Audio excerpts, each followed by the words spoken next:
Lesson 8, User Interactions. In this lesson, we're going to learn about functions, which are an extremely important programming concept. You're going to learn how to break down a problem into functions in a way that allows you to reuse your code and make your code more readable. You're also going to look at parameters, which will allow you to make your functions flexible so that a single function can do many different things. You're also going to look at keyboard input, which can make your programs interactive. There are no new blocks that you're going to learn other than creating the function, or no code, but there is a lot of vocabulary. So a function is a set of organized code that is used to perform a single action. Functions make your programs more modular and allow you to reuse your code more easily. Return statement exits a function. It can also pass back a value when you call a statement. When you do the return, you can give a value back to whatever function called it. Scope is the visibility of a name with a section of a code. So we will look at global, where anybody can see. That's a global scope. And local. Local scope is only that function can see anything in it. Function parameter. A parameter allows external information to be passed into a function, and this makes it a lot more usable to do many different things. An event listener. Keyboard and mouse events are automatically fired when you interact with the keyboard or mouse, but Python doesn't respond unless you have a listener listening for when those events actually occur. And then the event handler is how we take care of when we hear that event listener say, yes, they pressed the mouse key. The event handler handles what occurs next. And then keyboard events are when the user interacts with the keyboard, such as pressing an up, down, left, or right arrow, and they release the key. In this lesson, you will be working through 4 levels. So you're going to do user-defined functions, key decision, timers, and Asteroid. So you're going to build Asteroid Game, a review, and a quiz. The user-defined functions is going to walk you through defining a function, how to set one up. Notice the syntax. Def means define, and then you give a function name. You must have these quotes after, and then the semicolon. Anything that is inside of here is what this function runs. So here's an example one. This one's called foo, and it would print calling the foo function. So if you played that, it would just say foo. Parameters are extra pieces of information that we can pass into the function to use. So sometimes you want information that can then be used within that function, and sometimes you want values that will get passed back out from that.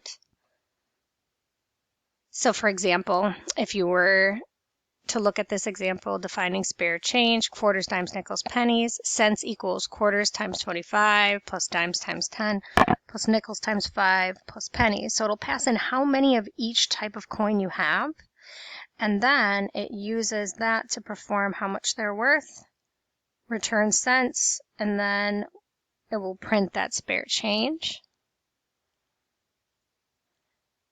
It's going to talk about the difference between function scope. So global scope is anything with outside of that function can see something that has been defined as global.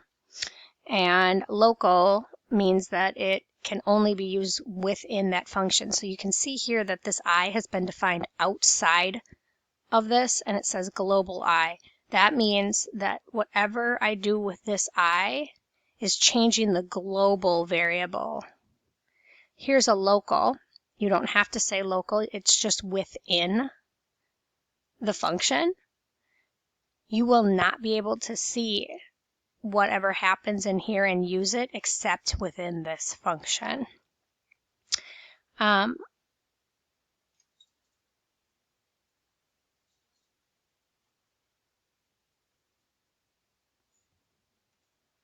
So here's an example that they've done for you. It is a function that creates a turtle object at x and y.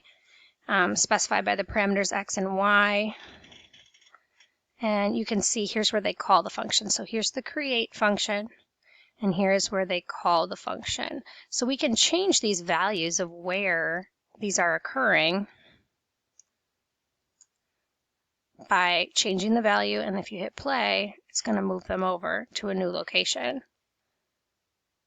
And I can call and create as many of these as I want. That's why these are so useful.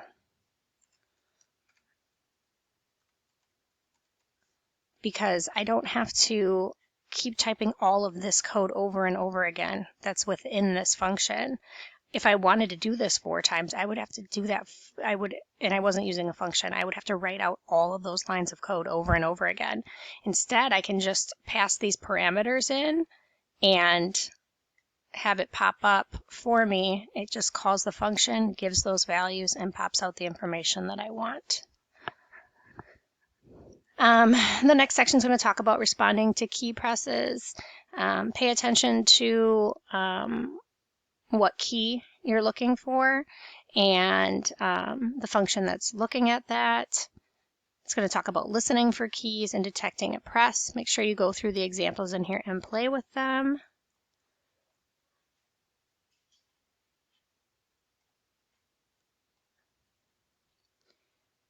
And timers. We'll talk about adding a delay with a timer so you can delay your response to whatever is happening within the function call. In this example, there's a delay and then it changes the color. So adding in this delay time makes us wait a little bit. Otherwise, you would see the change in the color immediately and you really wouldn't actually see the change at all. There's a little bit more information on timers here. Make sure you try out the example in here. And it's moving around on the timer. You can see this turtle is going to pop into all of these random locations, but it's using this 1 second here, which is 1,000 milliseconds, to then move over and over again. And then finally, you're going to be working on the Asteroid Game.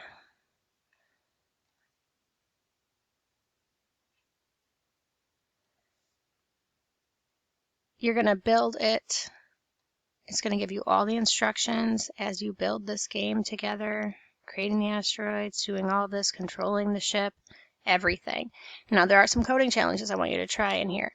You're going to try to finish the game on your own. You might need to read the next chapter. We're coming back to this challenge, it says. Some ideas for the game, hiding the ship. If it touches an asteroid, every time the ship moves forward, loop through the list of asteroids and creating a function that shoots a bullet. There's the review that talks about the things that you learned in this lesson, and then the quiz. You might need to look at 9 to be able to do some of the stuff that they're asking you to do in Asteroid, though, if you want to do the challenges.